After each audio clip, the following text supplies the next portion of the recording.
Welcome to the country. Get you guys set up here. So I decided to try this live chat out.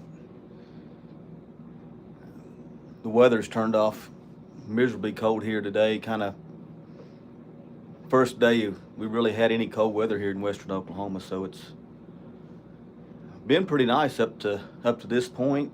But it's supposed to be cold all this week,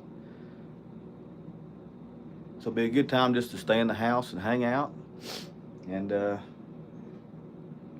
kind of get you guys up to date on kind of the plans that I've got going forward, especially with this YouTube channel.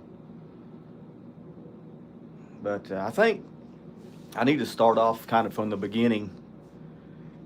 Uh, so it was late 2022, early 2023 when I kind of switched this channel to a pretty much 100% fishing channel. I never had any intentions, really, when I started the channel of making it a fishing channel. I planned on doing some fishing, on the channel, but I had started out pretty much with the deer when we started raising the deer and that type of stuff, and uh, that was fun for a while. We did that. We had done that for close to 10 years now. We've had deer, 9 or 10 years anyway, and that's kind of where it all started. It's as more of a farming channel when I was doing more farming than I am now. Yeah, Lance, we had a little bit of snow here, just a enough to see it. It's not on the ground or anything, so yeah, it's not expected to snow here too much. It's just the wind's blowing, got that north wind going, so it's pretty cold here. But it's nice and warm in the house today. So, but anyway, so when my dad got to the point where he couldn't fish anymore, that's kind of when I decided to kind of switch this channel to pretty much just a fishing channel. Uh, when he got to the point where he couldn't actually get out and go anymore, that's when I decided, you know what, I've got to go and I've got to fish for him, and that's what I did. I spent a lot of time, almost every day I fished, just to make a video for him to watch, especially when he got bedridden. That's all he had was, uh, the TV. That's all. That's all he could do is watch TV basically. And I tried to get out every single day and fish to make a video for him to watch, and that was pretty much the whole reason why I continued to do it. Back then was just for him. I've been reluctant to talk about it. I think enough time has passed now where I can kind of get around the emotional part of it a little bit and talk more openly about my dad and things like that. And I believe, like I said, I know all of 2023, he was not able to even get out of the house at that point. So, like I said, I just fished for him, basically. And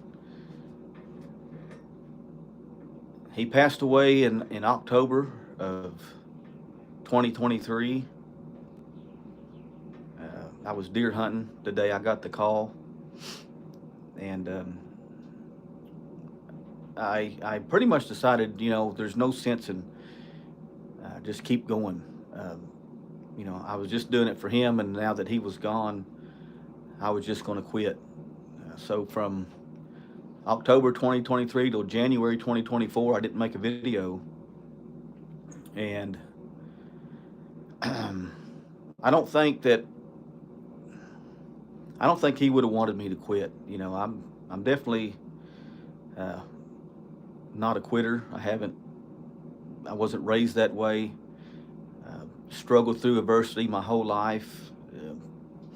Nobody's really ever gave us anything. Everything we have, we've worked for. Um, Grew up in a small town in western Oklahoma, and had a pretty good community in that small town. I have a lot of memories and fishing at the golf course and stuff like that. And man, we caught a lot of fish back in those days. I can't even I couldn't even imagine the amount of fish that we caught out of that golf course pond. But at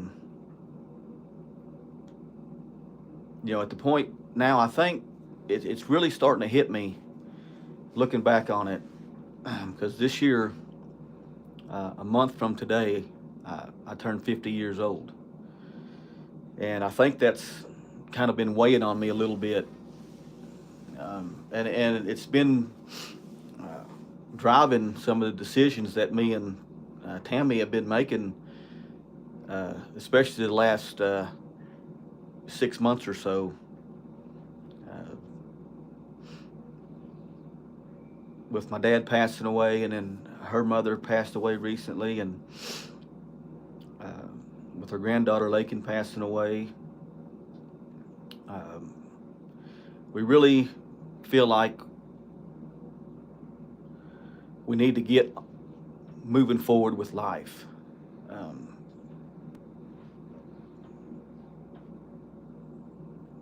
and I think that 50-year mark has really snuck up on me, to be honest with you. But um,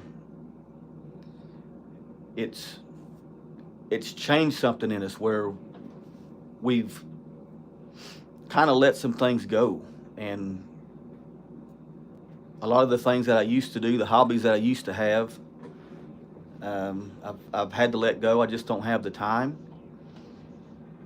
Um, One of the biggest changes that we've made this year is that Tammy has decided to pretty much retire. Um, she told me back in the summer. She said, "Glenn, when we get home from vacation, we were blessed to go to Alaska this year on a cruise, and she said when we get home from vacation, I'm just going to give it up. I think I've worked long enough, and I'm ready to relax a little bit." And I told her, "You know what? Just do whatever you feel like you need to do." Um, we've always made it through. God's always provided enough for us. Uh, Lance, yeah, yeah. Can you believe it? 50 years old. It's crazy to think about it. And um, we've lost some people, people that I've grown up with, just to kind of change course there. But we've lost some people that we went to school with. Um, we lost one recently, a good friend of mine, probably one of my closest friends from high school. Uh, Died of cancer here recently, and he wasn't even 50 years old. And here we are at 50. So uh, you think about those guys that's no longer with us, that we grew up with. So, like I said, it's time for us. Yeah, yeah, way too many, Lance. That's for sure. It's incredible to think back. Um, I don't want to put any names out there or anything, but um, I can think of 4 or 5 right off the top of my head, and I didn't keep in touch very much with people after high school. We got busy with life, uh, had had kids early, and had to provide for my family, and spent the last 30 years doing that. And I think at this point now we're at a point in our lives, and we made some decisions that are going to hopefully help us slow down a little bit and do some more things. And that's what this live stream's about today, is just kind of announcing what I've got coming up, or what me and Tammy's got coming up for the next year. Um, I can't remember where I was at with that, but anyway, um, we've made some tough decisions. We let some things go. Like I said, we um, all the gardening that I used to do, I pretty much I quit doing that. I became a Oklahoma certified master gardener back in 2020 during the COVID year there, and I've had the intentions of really uh, building up a garden and having a market garden as part of our farm. We had the petting zoo for a couple of years. Me and my dad had cattle for a while. We raised Belgian Malinois for a couple of years, and of course the deer was a big part of our farm for a long time. And we pretty much ended all of that. We're trying to free ourselves up a little bit more and not be tied down so much with gardens and animals and stuff like that. So that's why I haven't really been keeping up with the deers much, because I'm too busy fishing, and that's kind of where my focus has been and where it's going to be for the next foreseeable future. So the deer have kind of been on the back burner. I talked about them a little bit. We still have Little Man and the twins out there, and we have no plans on breeding or anything like that. So they're going to be here till they're gone. They're going to live the best life we can give them.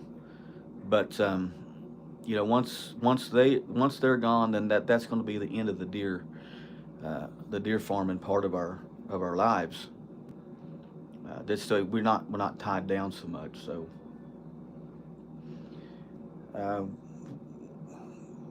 one of my fondest memories, going out and fishing with my dad, is just all of the stories he used to tell me about the fish he caught, growing up, and the way that he lived growing up. He came from a very poor background, from a very poor area of the country. Uh, Growing up back east in West Virginia in the '60s, life was pretty hard. I mean, from what he told me, they had a subsistence living. So they fished and they hunted and they grew a garden and they did all that stuff to eat every single day. And he told me a lot of stories of fish he caught. And one thing that intrigued me about those stories were the muskie. And he would tell me about the muskie fishing in West Virginia, and the muskie that he's caught, or the muskie that he had hooked, and all that type of stuff. And I really got intrigued by that. And even though we done a lot of fishing together for a really long time, we talked about muskie fishing, and we just never took the opportunity to go do it. So that's been on my mind a lot here recently, and I've been thinking about it, and I just can't get it out of my head.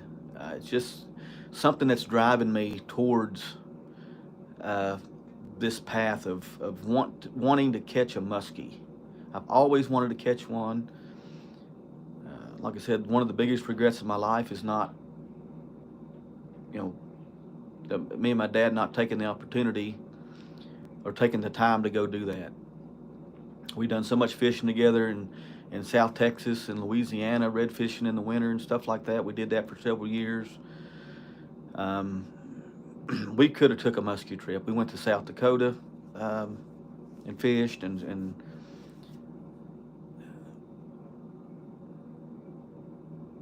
so I decided this year is going to be the year. And the biggest thing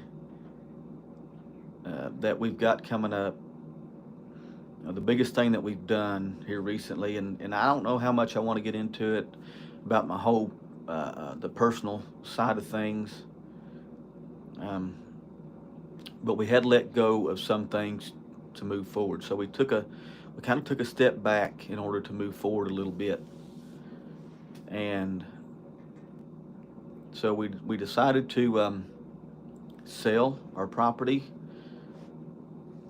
That's right next door to the home place here. And what we was able to do with that is free ourselves up from a lot of financial burden. It was hopefully allow Tammy to um, stay retired with that burden being lifted off her shoulders.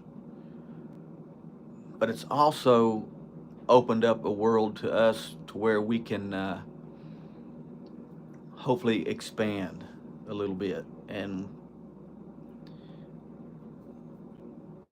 I started doing some research when I really got kind of serious and wanting to muskie fish, and I started doing some research, and the closest lake that I could find that actually had muskie in it was a lake in Missouri, Pomme de Terre Lake in Missouri was the closest lake that I could find that actually had muskie in it. So I started looking around the area.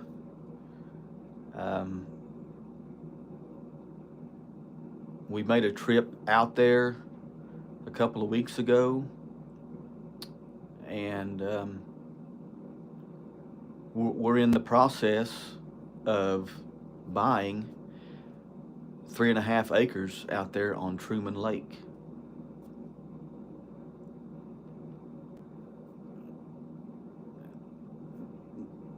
This move, this is a big move for us. Even though we've set ourselves up financially to be able to hopefully expand a little bit, it's a big move to buy land 6 hours away. Is a big commitment because you've got to get there.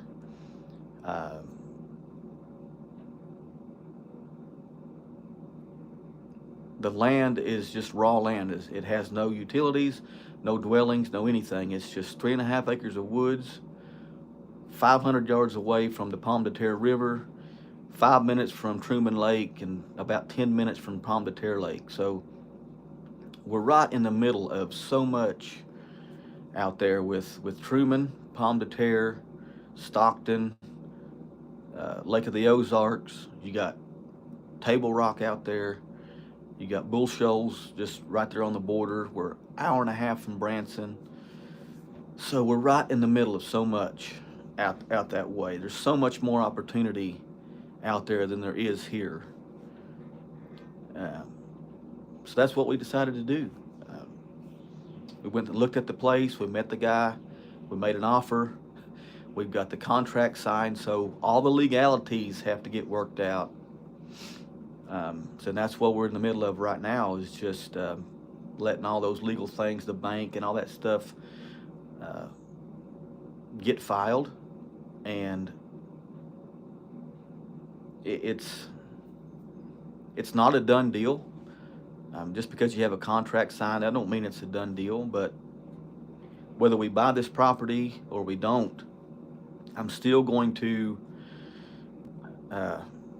get out that way and do a lot of fishing this year as much as I possibly can. And I think the plan right now for us, what we talked about, is trying to get out there at a minimum of 1 weekend a month, and get out there and especially when we get the property, we'll have to do dirt work. We'll have to get a building out. We want to put a little cabin out there, a little lake house, and start, expanding a little bit. I moved to Oklahoma when I was 6 years old. and I'm 50 years old now. So I would like to venture out a little bit more, and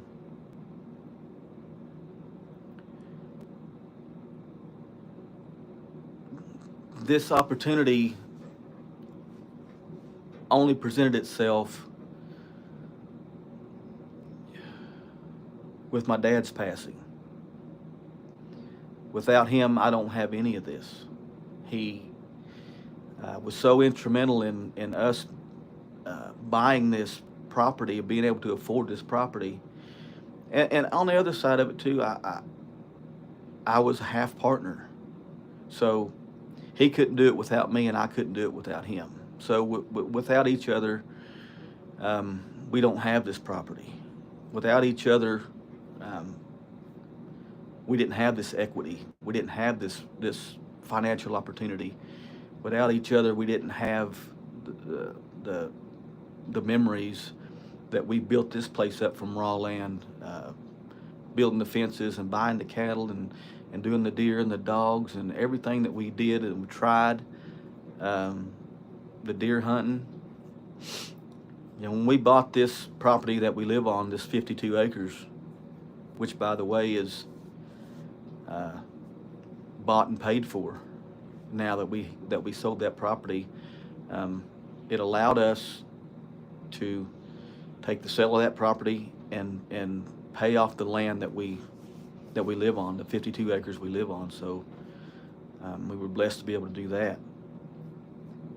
Um, the first deer that was ever killed on this property, he killed. I can remember like it was yesterday. He went out there with set up a ground blind, and he had him a crossbow, and he went out on the back 40 and set and shot a deer one afternoon. He called me at work.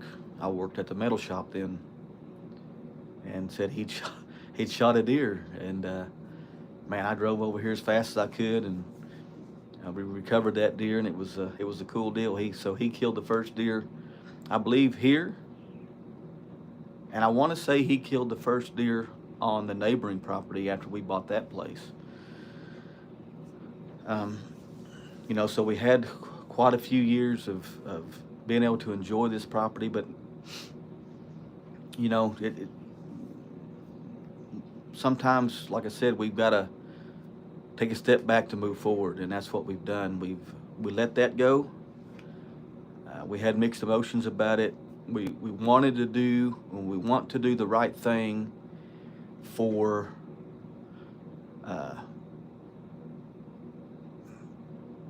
you know, this opportunity that we have that my dad has given us. We don't want to waste my dad's gift. That's the biggest thing. And we want to feel like we're doing what's right with the opportunity that we've been given. And so that's and the decision that we've made is we're going to go. Hopefully we get this property. If not, there's plenty of other places out there. But we really like this location. Like I said, it's 500 yards from the Pomme de Terre River. It's a mile from the boat ramp.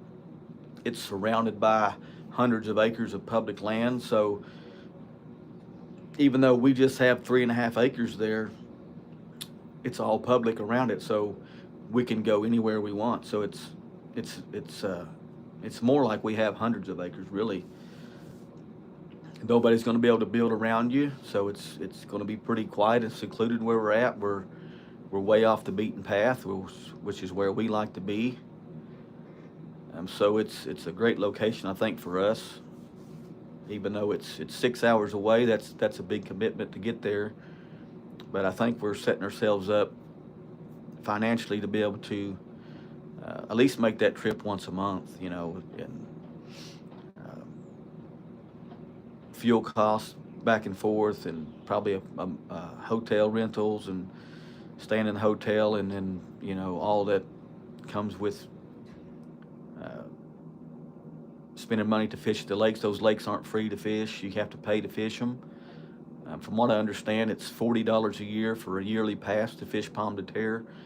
I don't know about Truman because I didn't get the opportunity to go look at Truman too much while we were there, but we will the next time we get the opportunity to go up there. So it's a big commitment to go to buy a property that far away, uh, and build it up from something that's just raw land to something where you can actually go up there and stay on it, a lake cabin. Uh, we've got a lot of projects around here that need done, and so it's going to be a slow process, but I'm going to hopefully I'm going to bring it along, bring you guys along with me as we move forward with this, and I'm really hoping uh, to be able to build the channel up around this whole venture. YouTube is really hard. There's a lot of work that goes into it when you're out fishing every day, and you got to run the camera, and you got to edit the videos, which I do very little of, uh, and to put it out there, it's work. It's not an easy thing to do, and trying to get subscribers and trying to get people to follow, and I can tell you, sometimes you feel like you've worked really hard to get this far and you're not gaining. Um, I started YouTube January 4th of 2020, so this is 5 years I've been on YouTube. I've made I don't know, over 400 videos, and the subscribers are hard to come by. Um, so I'm hoping that with this new venture and this new content and stuff that this channel will grow, and I can make it feel like it's worth my time. And that's what it is. Is it worth the time to do it? And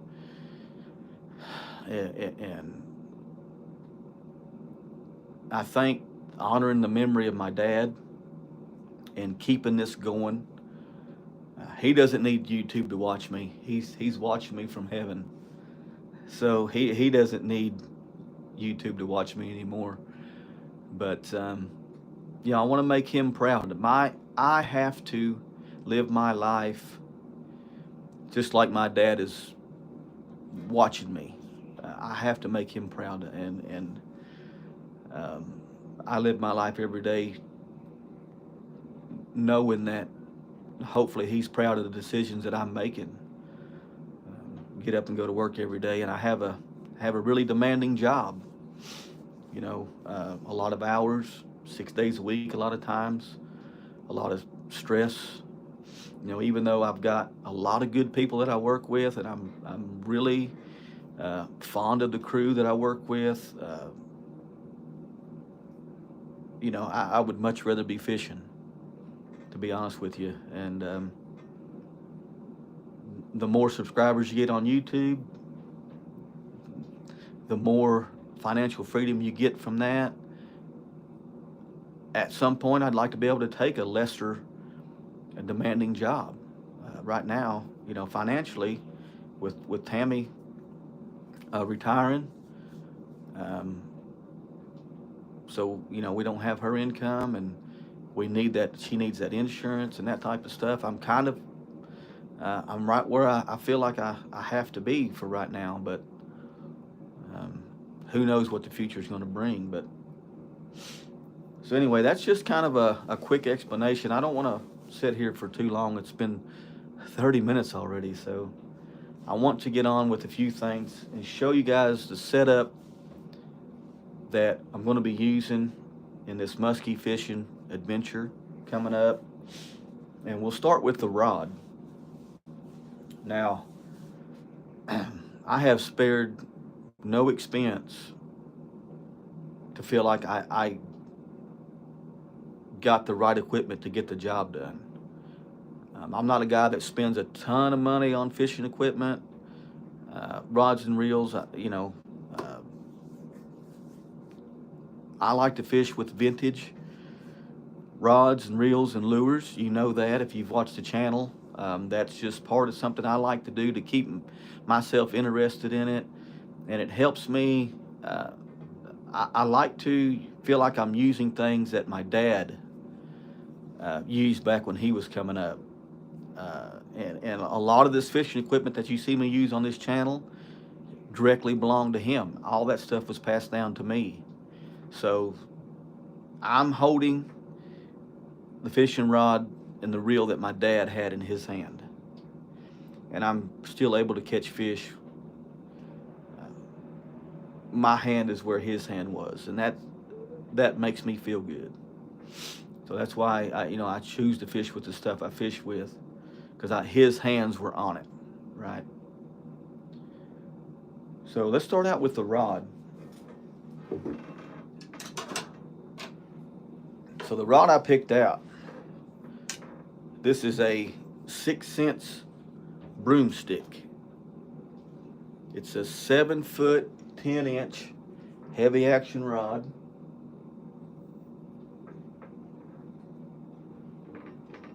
It was, I would say, moderately expensive. It wasn't, you know, top of the line by any means, but it's definitely a lot better quality or more expensive than what I would normally pick out for myself. But if I feel like I'm going to spend all this money to buy this property and do all these things, I don't want to cheapen out on the equipment. So the 6 cents broomstick, a couple $100 for that. The reel I decided to buy, and I did a lot of research, and I didn't want to go with just a reel designed for muskie fishing, because that's not all I'm going to be doing. There's so much other stuff out there. The smallmouth, the largemouth, spotted bass, the sand bass, there's catfish, there's so many other species that I fish for and I catch on a regular basis that I didn't want to tie myself down and spend a lot of money just on something I can only muskie fish with. So I tried to find something that was kind of in between, big enough to catch muskie, but yet I can still bass fish with it.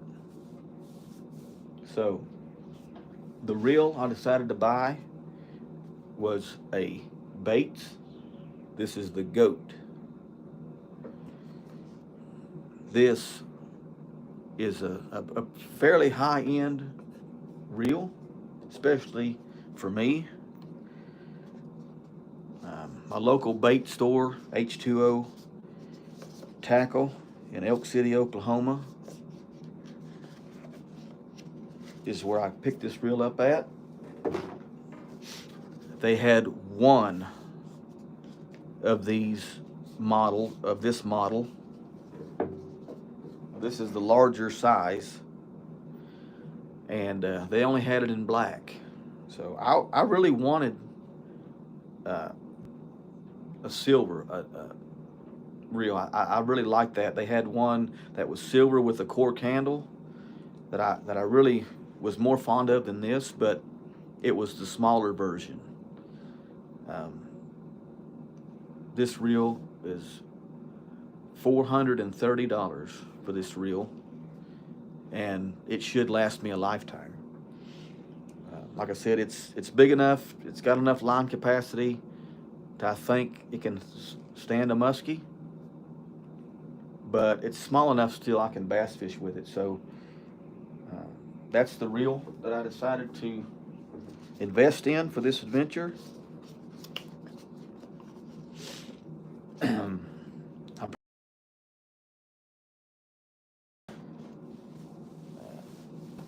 So that's the rod and reel combination that I'm going to be using. The lures, and I've done a lot of lure building in this past year. I really kind of got into that. Like I said, and when you have caught as many fish as I have in my 50 years of life, I feel like I got to do something to keep it interesting. And I've caught fish on hundreds and hundreds of lures this past year, the past couple of years.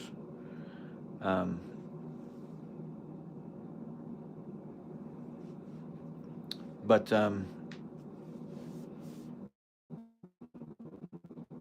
I really wanted to start doing something different just to keep me fish on these. And I've made several of them, like that guy right there, the golden boy right there. You guys probably seen me hopefully catch a fish on that. This guy right here. So I've got a bunch of these that I've built. But I've really been getting kind of into glide baits and swim baits a little bit more. And I've spent some time building some of those. I've got them right here on my little table right here. I might move you guys over a little bit so we can take a look at some of this stuff. I've got some things laid out here. So this guy right here is probably one of the first ones that I made. I believe I've caught a big smallmouth with this thing right here on video. But I've made so many more recently. Here's one. Look at that guy. I call that the Milky Way. That's a pretty cool one right there. This one right here. Let's see, I'll just show you all of them while I'm sitting here. Look at that guy. That one. This one right here. Pretty cool one.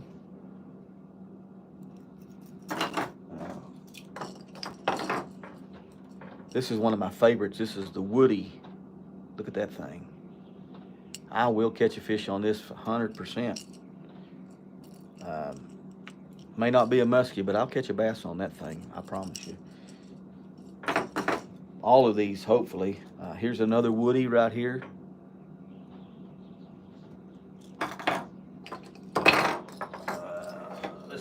Let's just go through them all. Here's another one. Just different styles and shapes, and playing with the paint jobs and stuff. That's a pretty cool one right there. That thing fishes really good. That's going to be one I catch a lot of fish on. This guy right here, the glitter. Got a glitter paint in that one. Here's another Woody right here. This is, I took a torch and I burned it to darken it down, and then it's got yellow epoxy. And what this is sand. It's yellow dyed sand. So I just put some glue on there and sprinkled that yellow sand on it, and all the way around the edge you can see it's got that sand on there. And then, like I said, I took a torch and I burnt that down a little bit and darkened it up, and then put some yellow epoxy on there. So that's a pretty cool one right there. I'm going to enjoy fishing with that one. Here's another one, something I've been playing with. The front end on this one, it's hard to kind of tell, but it slopes in. That's to help it to glide a little bit better, hopefully. But these are pretty much all untested. They haven't caught any fish to speak of, really. So I've got to get out and test their durability, make sure that the hooks aren't going to pull, or the hook eyes aren't going to pull out of them and stuff. So we got a lot of field testing to do with these. But we're going to enjoy ourselves getting out and fishing with those. I do have a few lures that I'm going to be using to musky fish with. Look at this guy. They're here. This is a creek chub. An old creek chub, brand new, still in the box. I've got a lot of these big bombers. I got several of them. That guy right there. I bought that guy in Missouri when I was out there. So that guy right there. Just a number of different lures. This one here belonged to my dad. All these, actually, most of them. Here's a couple that belong to my dad. Here's one I did a repaint on and did epoxy on it. So that's a repaint. Another creek chub here. An old creek chub. That's a wooden bait. This one's plastic. The one in the box This one's plastic, but that's a wooden bait there. Glide bait, you see me catch a fish on that. I believe I caught a smallmouth on this guy. Not 100% sure, but I believe I did. This is an S-Waver, river to sea. I haven't caught a fish on that yet. I fished with it just a little bit, but we're gonna get out and try to catch a muskie on that guy. And then the donkey swim bait, you see me catch a fish on that. One of the last fish I caught of the year, I caught on this bait right here. So we're gonna get out and fish with that guy. And then I've got this big, this is a Mikado. This is a Japanese crankbait, I believe. It's called the donkey. We're gonna get out and try to catch a muskie on that thing. So I do have a lot of lures that I can throw.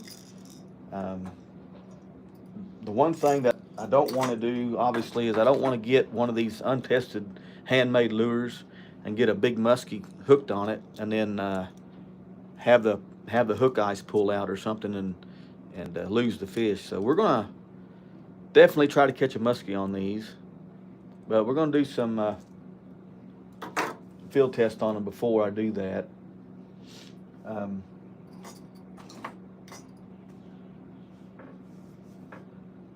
So I wanted to show you guys, I wanted to mention the deer just a little bit. I know a lot of people probably started subscribed to this channel for the deer, and you know, we've gotten away from that, especially the last couple of years. And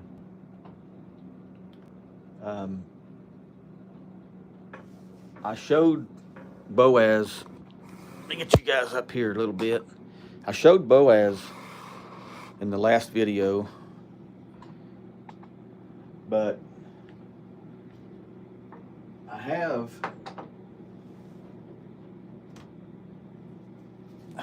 him right here. Look at this guy. Man, I'm just amazed at what he did at 2 years old. And I have his yearling set right here, the sheds. So this is what he did as a yearling. This is his yearling set, and this is how much he gained in a year. So if you take his yearling set, and I know you guys can't hardly see that, but the comparison to what he did from 1 year to 2 is incredible. So he had gained a lot in just that 1 year. I'll set this down right here on the floor. You guys who follow the channel, you remember Buckshot. Buckshot was born here on this farm. He lived here for 5 years. He was born on me and Tammy's anniversary, June the 15th. And this was his last set of antlers that I got right here. We lost him early 2024, maybe January, February. And I got his last set of antlers sitting right there. So upcoming, as soon as Little Man sheds his antlers, we'll do a comparison on him. You'll be surprised at how much he actually gained. I've got his antlers right here, his yearling set, if you can believe it. So this is Little Man's yearling set. This is what really got him his name, was the fact that he grew these little bitty antlers as a yearling. But now, I believe I did a video or two on him, so you might be able to go back and look and see how much he actually gained. But when I get his antlers in my hands and we do a comparison, you'll be really surprised at what he has gained.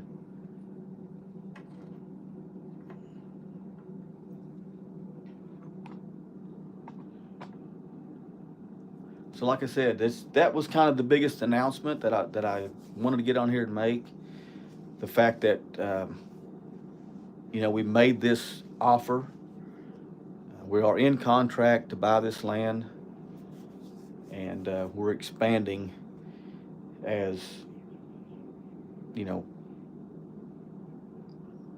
we want to move forward with this, especially for me, with this Muskie project. Um, my biggest goal for 2025, obviously, is I want to catch a muskie. Um, and that's kind of all that's been on my mind the last, couple of months, is trying to accomplish that goal. But we're going to do, of course, a lot of fishing at home too. Still, right here at the state park, the city lake, all the lakes that you've seen me fish this past year, we're going to do a lot of fishing from that standpoint, but we're also going to do a lot of fishing from up there, as much as we possibly can. So I hope you guys are kind of looking forward to the upcoming year. And I haven't really, something I never have done is I've never really asked for people to subscribe or anything like that. But if you want to support me and my vision and my quest, as start moving past year 50, and kind of help me along the way. It's encouraging to see subscribers. It's encouraging to see comments. It's encouraging to see interactions, and it helps me. It drives me to want to get out and do more. The more interactions that we get, and I hope you guys get some kind of entertainment out of it. This is not a channel where you're gonna come for fishing tips necessarily. I don't necessarily want to try and tell people how to fish. I watch a lot of YouTube. I watch a lot of fishing channels myself.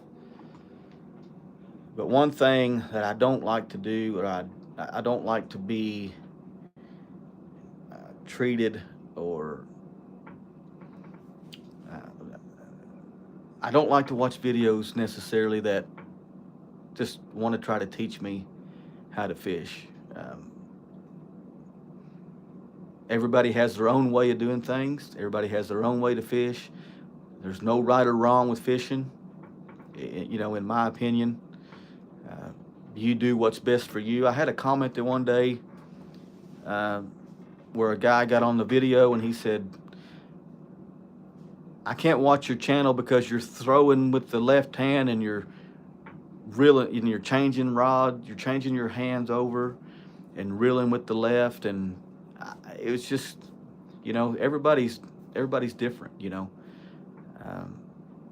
That's just the way I grew up, throwing a spinning reel. Take this one, for example, right here. I'm left-handed. So when I cast, I like to reel left-handed. So I have my handle on the left. Now this is my dad's Fuego. So I have my handle on the left, so I throw with my left. I switch the reel over to my right hand, and then I reel with my left. So somebody, that commented on the video took an issue with that. But a lot of times, and I see it all the time on videos, is people who throw bait casting reels. So this is my Cast King Citron Light. I have 3 of these reels. 3.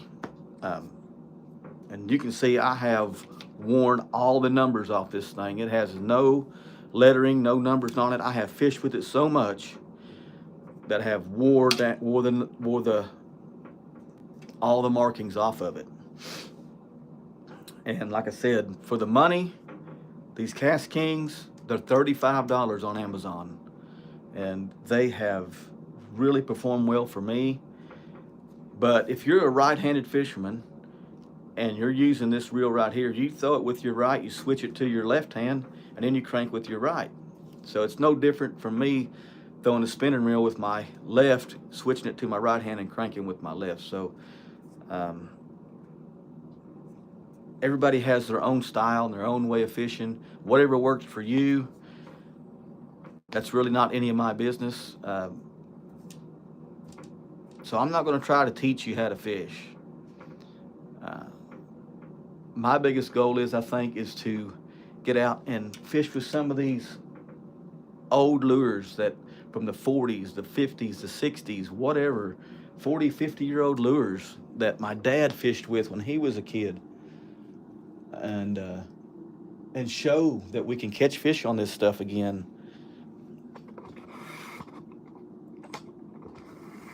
And that's the fun part for me. You take this one, for example.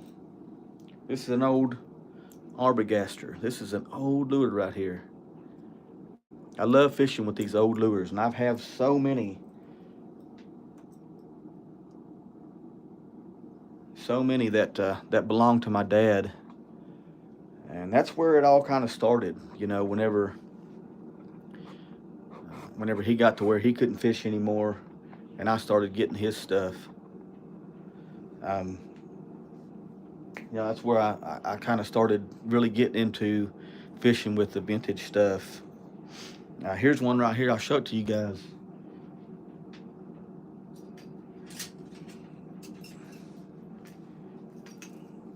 This reel right here.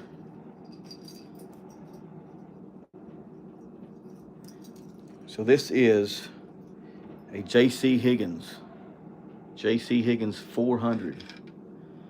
I found this reel in a box that my dad had put away in a cabinet at his house. I don't know who it belonged to before then. I don't know why he had it in that box or anything like that. But this old bait casting reel right here is going to get some use this year. I can guarantee you that. It means a lot to me because it belonged to my dad. And it'll be a lot of fun. And it's more of a challenge. Not only that because it belonged to my dad, it's special, but I feel like it's more of a challenge. Like I've said before, when you caught as many fish as I have, you start looking for ways to challenge yourself. And that makes it more fun to me to catch a fish on a 50-year-old lure or a 50-year-old rod and reel, or something that's not as easy to catch a fish on. Now this Bates goat here, that's a different story. I'm not going to spend $30,000 to catch a muskie and then try to hook it on the old J.C. Higgins. I feel like, if you're going to invest that kind of time and money, you need to set yourself up as much as you can for success. And that's why I went with the Bates goat, the 6 cents broomstick, and I'm sure we'll probably have to invest in some lures. I have a few here I think will work, but there's a lot of big muskie lures out there, and those things are expensive, those muskie lures especially. So as I get closer and closer to that time, I'll start looking at more musky type lures, and I may buy a few to get started with. But I think I have enough here. Like I said, I think I have everything I need to get started with the musky fishing. Enough lures, the rod and reel, and everything to kind of get started with this adventure. So Anyway, that's pretty much all I've got for today. I may try to do some more live streams. If this turns out well, I may start doing some more live streams up until the time when we can actually get out and fish. I really don't have nothing going on right now, so it's hard to make content, put content out. But I want to keep you guys engaged and put some videos out for you guys to watch. We may talk about some other things, some more different lures. We may tie some jigs. We may do some. I may make a lure. I tell you what I might do. I may build a lure. I may build a lure for you guys on camera on the next live stream. So we'll figure that out in the upcoming week or two, and I'll keep you guys updated on the property in Missouri, what the progress is and everything like that. Like I said, right now, as far as I know, we got a signed contract. They accepted the offer. I signed the contract. Tammy signed the contract. They signed the contract. So as long as the appraisal comes through and the finances work out, then we'll be good to go with that. So with that being said, I'm going to go ahead and let you guys go. I want to thank you for taking the time to watch, and hopefully coming up real soon, we're going to be muskie fishing in Missouri. So anyway, thank you guys for watching.